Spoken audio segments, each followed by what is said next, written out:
Pulwama attack भी हुआ, 26/11 हुआ, लोग विक्टिम की फैमिली को भूल जाते हैं।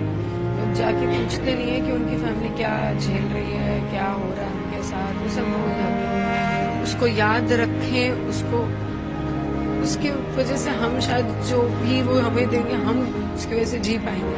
उसको शहीद का दर्जा मिलेगा तो ये फैमिली सर उठा के कह पाएगी कि हम हिंदू बोल के गए हैं तो हमें उसका सरकार ने शहीद बोल के दर्जा दिया।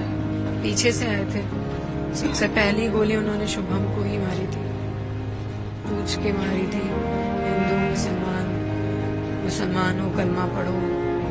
नहीं, हमें नहीं आता, हम हैं हिंदू, हमने बोला हम हिंदू हैं, मार दिया।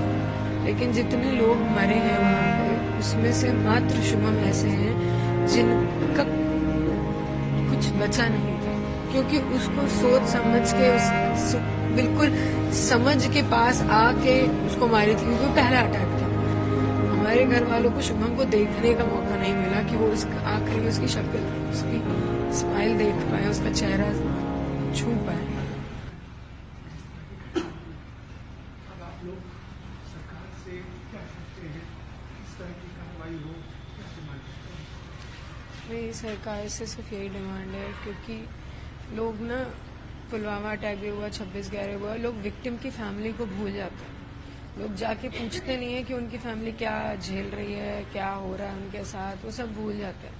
और शुभम, हमारी फैमिली नहीं चाहती, और मुझे लगता है कोई भी नहीं चाहता होगा कि शुभम को कोई भूले। इसलिए मैं सरकार से सिर्फ ये विनती करती हूँ कि शुभम को शहीद का दर्जा दे दें, उसको याद रखें, उसको उसकी वजह से हम शायद जो भी वो हमें देंगे, हम उसकी वजह से जी पाएंगे। उसको शहीद का दर्जा मिलेगा तो ये फैमिली सर उठा के कह पाएगी कि हम हिंदू बोल के गए हैं तो हमें उसका सरकार ने शहीद बोल के दर्जा दिया है। वहाँ पर सबसे पहले आप ही लोगों पर हमला हुआ, अटैक हुआ? सबसे पहले वो घुसे ही वहीं से थे और पीछे से आए थे। सबसे पहली गोली उन्होंने शुभम को ही मारी थी, पूछ के मारी थी। हिंदू मुसलमान हो, कलमा पढ़ो। नहीं, हमें नहीं आता, हम हैं हिंदू, हमने बोला हम हिंदू हैं, मार दिया हम। वहाँ के और कोई लोग थे, कोई टूरिस्ट थे, लेकिन जिस तरह से शुभम ने वहाँ पर उनसे बात की थी, इस दौरान कुछ लोगों की जान भी बच गई।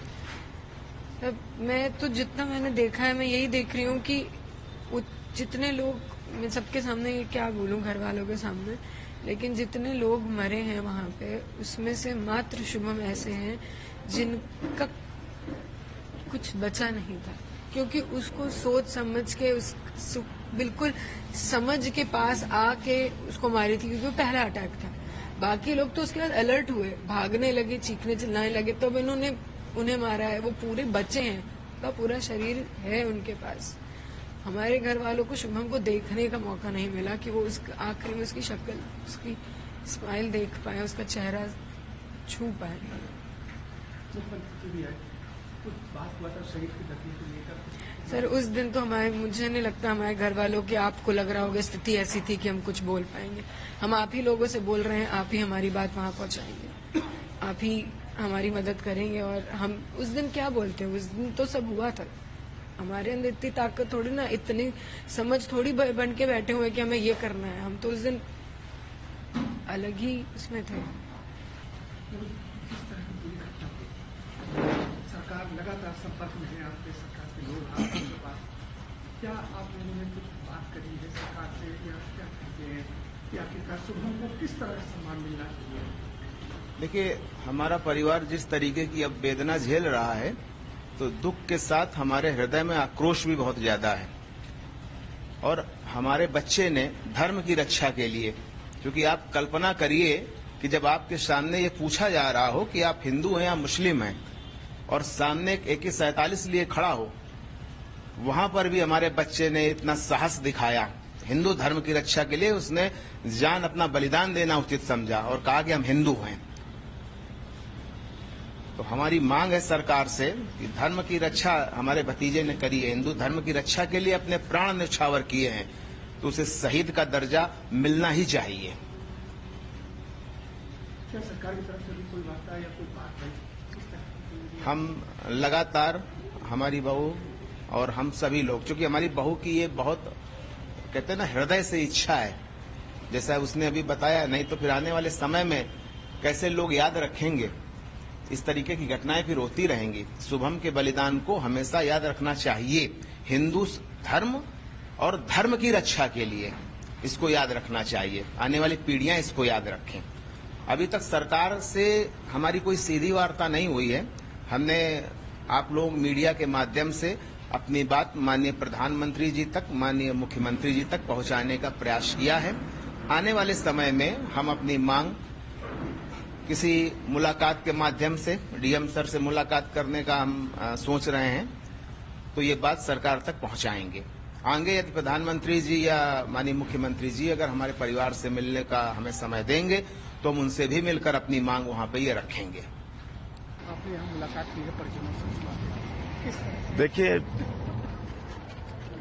पहाड़ जैसा दुख इनके परिवार के ऊपर आ पड़ा है। जवान बेटा जिसकी 2 महीने पहले शादी हुई थी, इतनी क्रूरता, इतनी निर्दयता, इतनी दरिंदगी उन आतंकवादियों ने दिखाई। पत्नी के सामने पति को मार दिया। अब इनके परिवार के ऊपर जो दुख आन पड़ा है उसकी भरपाई तो दुनिया में कोई नहीं कर सकता, लेकिन सरकार को उन आतंकवादियों को उन्हीं की भाषा में जवाब देना चाहिए। उनको बर्बाद करना चाहिए, उनको समाप्त करना चाहिए, उनके कैंप समाप्त करने चाहिए।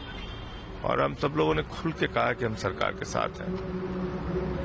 उनको नेस्ता नाबूद कीजिए।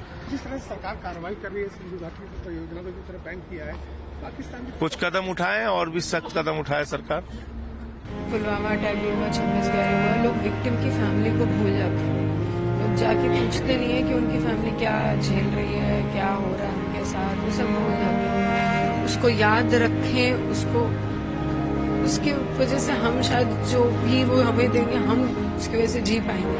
उसको शहीद का दर्जा मिलेगा तो ये फैमिली सर उठा के कह पाएगी कि हम हिंदू बोल के गए हैं तो हमें उसका सरकार ने शहीद बोल के दर्जा दिया। पीछे से आए थे, सबसे पहली गोली उन्होंने शुभम को ही मारी थी, पूछ के मारी थी। हिंदू मुसलमान हो, कलमा पढ़ो। नहीं, हमें नहीं आता, हम हैं हिंदू, हमने बोला हम हिंदू हैं। लेकिन जितने लोग मरे हैं वहाँ पे, उसमें से मात्र शुभम ऐसे हैं जिनका कुछ बचा नहीं था, क्योंकि उसको सोच समझ के बिल्कुल समझ के पास आके उसको मारी थी, क्योंकि पहला अटैक था। हमारे घर वालों को शुभम को देखने का मौका नहीं मिला कि वो आखिरी में उसकी शक्ल, उसकी स्माइल देख पाए, उसका चेहरा छू पाए।